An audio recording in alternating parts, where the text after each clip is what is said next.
Morning सभी all of you. आज का टॉपिक है, वैसे तो कल हमने किया था कैटलिस्ट में एक आधा टॉपिक हो चुका था, आधा टॉपिक रह चुका है। इसका आगे का पार्ट है अभी ये जो थ्योरी करे थे हम कल की थी हमने एक इंटरमीडिएट कंपाउंड फॉर्मेशन थ्योरी। उसके बाद सेकंड है आज एडजॉर्प्शन थ्योरी। तो उससे जो वो तो क्या थी, इंटरमीडिएट कंपाउंड में आया था। ये क्या एडजॉर्प्शन थ्योरी, वो अपने सरफेस पे एब्जॉर्ब करेगा, एब्जॉर्ब करके उसको आगे यानी जो का प्रोडक्ट के अंदर कन्वर्ट करेगा। तो इसमें क्या है, this theory explain of the जो का मैकेनिज्म ऑफ हिटोजीनियस कैटलिस्ट। जो हमने कल किया था वो तो होमोजीनियस कैटलिस्ट का किया था, मैकेनिज्म ऑफ हिटोजीनियस कैटलिस्ट कैसे उसको करता है। ये किसको बताएगा कि जो मैकेनिज्म ऑफ हिटोजीनियस कैटलिस्ट, जो हिटोजीनियस कैटलिस्ट है उसके बारे में, यानी कैटलिस्ट के बारे में एक्सप्लेन कर, मैकेनिज्म को एक्सप्लेन करेगा ये। इन दिस प्रोसेस, इस प्रोसेस में जो कैटलिस्ट है इन सॉलिड, तो कैटलिस्ट तो सॉलिड स्टेट में होगा, रिएक्टेंट क्या होगा गैसेज या फिर सॉल्यूशन फॉर्म में होगा। कल वाले में क्या था, होमोजीनियस में कि जो रिएक्टेंट प्रोडक्ट और जो क्या था जो हमारा कैटलिस्ट है वो तीनों क्या थे, एक ही फेज में थे। इसमें क्या हो गए, जो हमारा जो का रिएक्टेंट जो कैटलिस्ट तो क्या होगा सॉलिड फेज में, रिएक्टेंट क्या होगा गैसेज या फिर सॉल्यूशन फॉर्म में होगा। The molecule of reactant absorb of the surface of catalyst, जो मॉलिक्यूल जो का रिएक्टेंट का उसको किसके पे जो का कैटलिस्ट के जो का सरफेस पे क्या करेगा, उसको एब्जॉर्ब करेगा, मतलब ऊपर खींचेगा, अपने ऊपर खींचेगा। The increase consider of reactant on the surface influence the जो का रेट ऑफ रिएक्शन, मतलब जो जितना उसके ऊपर एब्जॉर्ब किया जाएगा उतने क्या उसकी जो क्या क्या है, द इंक्रीज उतनी कंसिडर उसकी बढ़ जाएगी सरफेस जो का, जिसके कारण उसकी रेट ऑफ रिएक्शन उतनी ही बढ़ जाएगी, वो बढ़ेगी साथ में। मतलब जितना रिएक्टेंट है का जो मॉलिक्यूलर सरफेस के ऊपर अब्जॉर्ब होगा उतनी क्या उसकी रेट ऑफ रिएक्शन वो भी इंक्रीज होगी। उसके बाद अब एब्जॉर्प्शन, इसी में जो का ये बीइंग जो का एक्सोथर्मिक प्रोसेस, तो ये शुरू में हमने देखा था कि जो का हमारा एब्जॉर्प्शन है वो क्या है, एक्सोथर्मिक है, जिसमें डेल जी क्या तो वो हमेशा नेगेटिव, सॉरी डेल एच वो क्या तो हमेशा नेगेटिव होता है। नेगेटिव होने का कारण क्योंकि इसकी एनर्जी लूज होती है, लूज होने का ये एक्सोथर्मिक प्रोसेस होती है।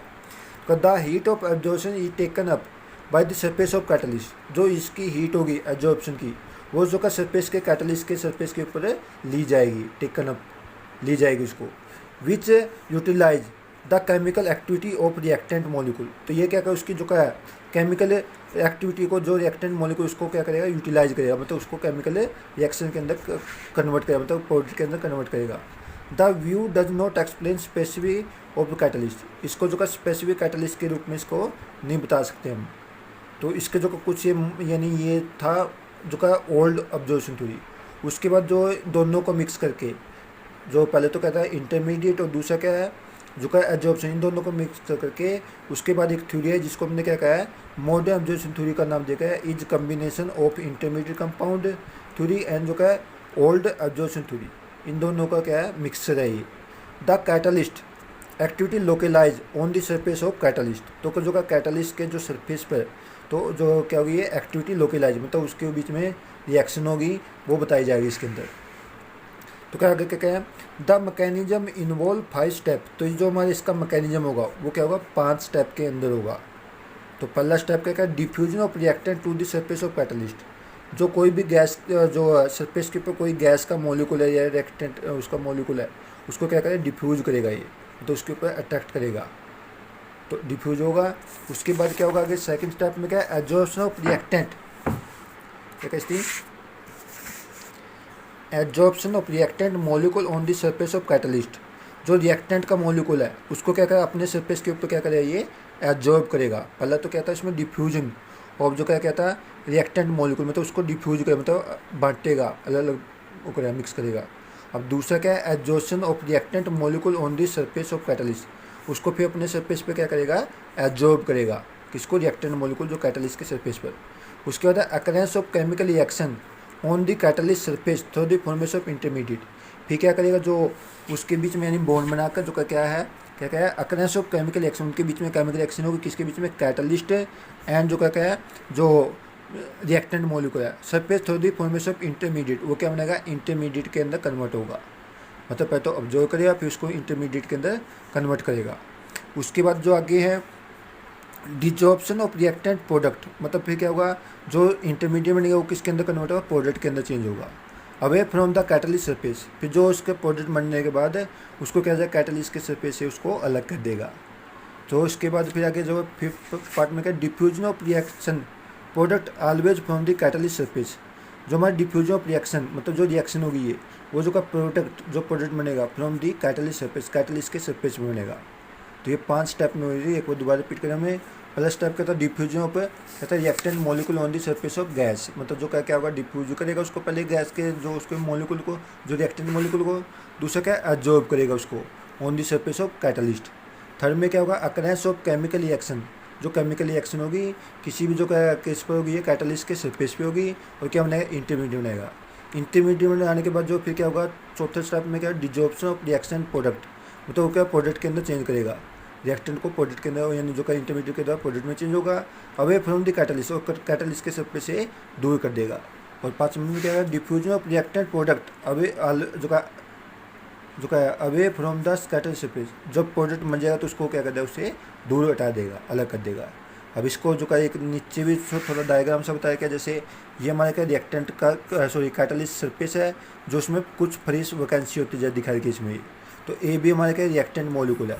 सबसे पहले क्या होगा उसको अपने ऊपर अब्जॉर्व करेगा। अब्जॉर्व करके क्या होगा ये उसके ऊपर अब्जॉर्व कर इसके बीच में क्या होगा बॉन्ड बन गया। मतलब ए रिएक्टेंट है हमारा, बी भी रिएक्टेंट है। फिर क्या होगा एक्टिवेट कॉम्प्लेक्स मतलब इन दोनों के बीच में बॉन्ड बनेगा, ये इंटरमीडिएट कहेंगे हम जिसको। उसके बाद फिर क्या होगा ये डिजॉर्प्शन करके तो हमारा जो का कैटलिस्ट तो अलग हो जाएगा और जो का प्रोडक्ट क्या हो जाएगी हमारी वो अलग हो जाएगी। तो इस प्रकार में जो का इनको ये जो का इस टाइप में होगी। मतलब पहले तो क्या होगा फ्री वैलेंसी के द्वारा रिएक्टेंट मॉलिक्यूल को उसके ऊपर ऑब्जर्व किया जाएगा। ऑब्जर्व हो गया, ऑब्जर्व के बाद उसमें इंटरमीडिएट के अंदर कन्वर्ट गया, ए बी बॉन्ड बन गया।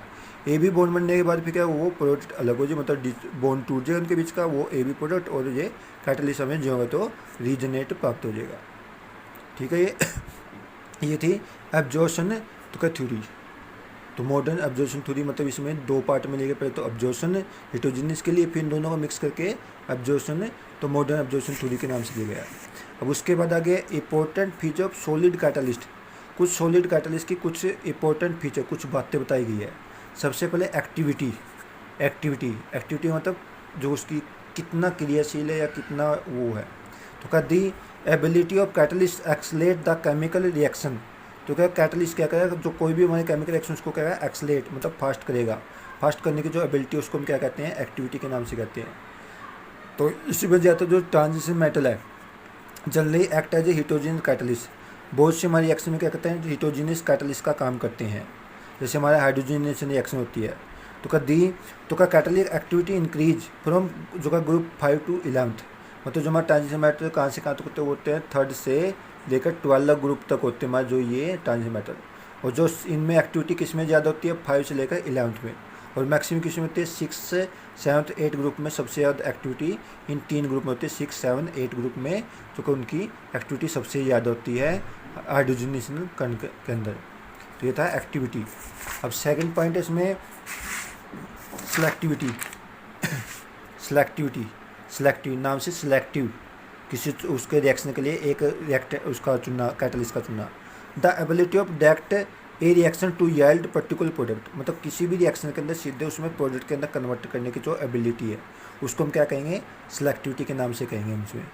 फॉर एग्जाम्पल जैसे हमने लिया CO+H2 कार्बन और जो कार्बन मोनोऑक्साइड और हाइड्रोजन निकल की कैटलिस्ट के में तो किसमें मीथेन गैस में चेंज करेगा और वाटर अलग होगा, मीथेन गैस कन्वर्ट हो जाएगा। यदि हमने CO+2H2 कॉपर और साथ में जिंक ऑक्साइड और क्रोमियम ऑक्साइड लिया, क्या लिया कॉपर जिंक ऑक्साइड और क्रोमियम ऑक्साइड, उसमें क्या बनेगा मिथेनॉल के अंदर कन्वर्ट होगा। निकल है तो मीथेन गैस है। यदि हमने कॉपर जिंक क्रोमियम ऑक्साइड लिया तो फिर क्या होगा उसमें मिथेनॉल के अंदर कन्वर्ट होगा। यदि हमने फिर क्या किया अगर हम तो थर्ड में है CO+H2 हमने कॉपर अकेला कॉपर कैटालिस्ट लिया फिर किसमें होगा मिथेनॉल के अंदर एल्डिहाइड जो एक है मिथेनॉल उसके अंदर चेंज होगा। तो हमने ये देखना है कि हमने बनानी प्रोडक्ट कौन सी है। यदि मीथेन बनानी है तो फिर तो हम क्या करें निकल कैटालिस्ट का भी यूज करें। यदि हमने मिथाइल अल्कोहल बनाना है फिर हम किसका करें कॉपर जिंक और क्रोमियम ऑक्साइड का लेंगे। यदि हमने मिथेनॉल बनाना है तो उसके लिए हम क्या करें कॉपर का यूज़ करेंगे। तो अलग 3 प्रोडक्ट बना सकते हैं हमें। ये जो का रिएक्टेंट एक ही है तो कैटलिस्ट अलग के द्वारा हमें उसके द्वारा सेलेक्ट करें कि हमने प्रोडक्ट कौन सी बनानी है। मिथेन बनाना तो निकल कैटलिस्ट है, मिथाइल अल्कोहल बनाना तो कॉपर जिंक और क्रोमियम ऑक्साइड इन तीनों का मिक्सर होगा। और जो एल्डिहाइड बनाना तो अकेला कॉपर कैटलिस्ट होगा। आगे इसमें in this reaction number of mole of hydrogen that taking part in hydrogenation reaction depend upon nature of. तो क्या क्या है ये, क्या क्या इसमें जो का नंबर ऑफ मोल हाइड्रोजन के वो जो का उस सभी रिएक्शन में भाग ले रहे हैं।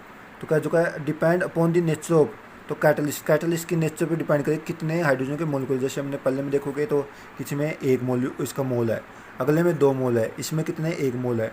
तो जो का मोल किसके ऊपर डिपेंड करे, उसके कैटलिस्ट के ऊपर डिपेंड करे जो इसमें रिएक्शन के अंदर भाग ले रही हैं।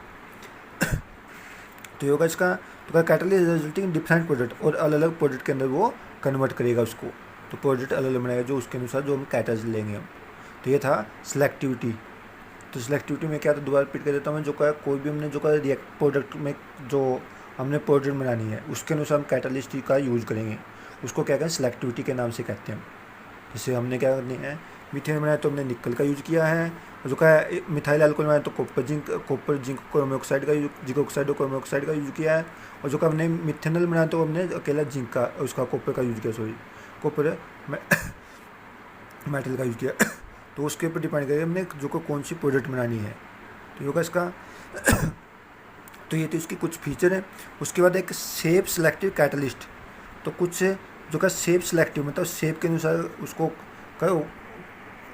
कैटलिस्ट को लिया जाता है। तो क्या कहता है the catalytic reaction that depend upon the pore of जो का स्ट्रक्चर ऑफ कैटलिस्ट, उसके पोर मतलब जो उसका जो का छिद्र है जो उसके ऑब्जर्व करने की पावर है वो किसके ऊपर है, उसके पोर के ऊपर डिपेंड करेगी।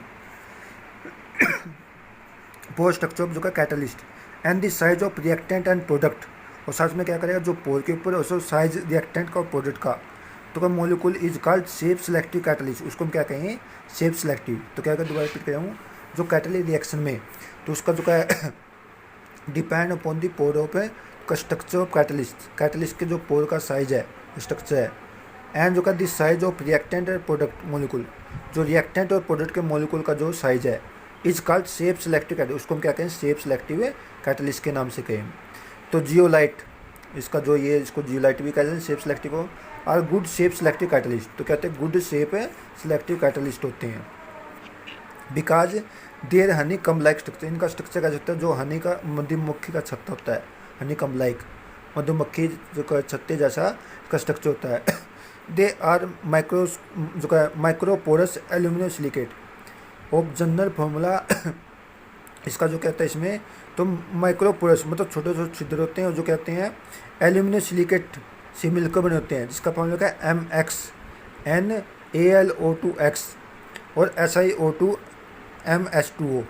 तो इसका फॉर्मूला है MxAlO2x SiO2NMH2O with 3 dimensional network of silicate. तो इसमें कहते हैं सिलिकेट का 3 डायमेंशनल नेटवर्क होता है, एक्स वाई जेड तीनों एक्स से उसमें जो का नेटवर्क स्ट्रक्चर में मतलब 3 डायमेंशनल 3D स्ट्रक्चर कह सकते हैं इसको, उसके अंदर होता है ये।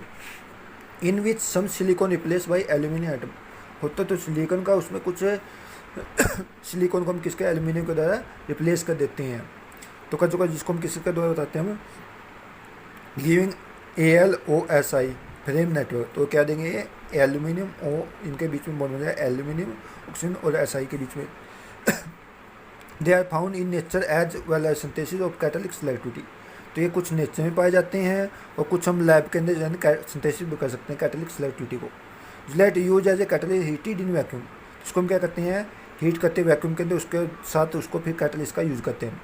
वैन दे जो का टैप्ड तो ये क्या करते हैं उसको उनको अपने छिद्रों को क्या करते हैं उसका साइज को फिक्स कर लेते हैं।